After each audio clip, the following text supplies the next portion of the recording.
from Tajmotormedics. I've got a Skoda Karoq here on a 2020 plate. Just doing an inspection reset on this. You really don't need a diagnostic tool for that. You can do it through the onboard system. Now, I've done the service, I've done the inspection on it, done tires and everything else. I'm just going to show you how to reset it.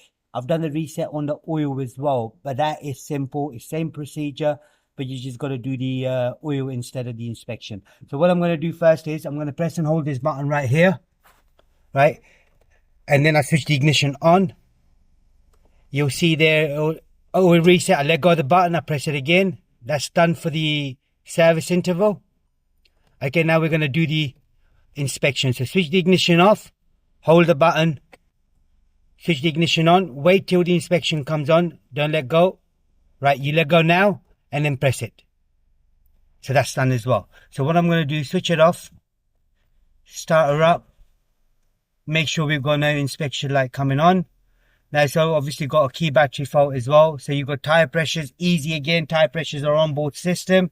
So if I go into menu first, right here, so I'll go into car, I'll go into settings, and then tire pressures right there, so you can reset that once you've done the tire pressures. So I'm going to do the tire pressures first before I reset it. But if I scroll down to service, now you can see inspection in 18,000 miles or 365 days, oil service in 9,400 miles as well.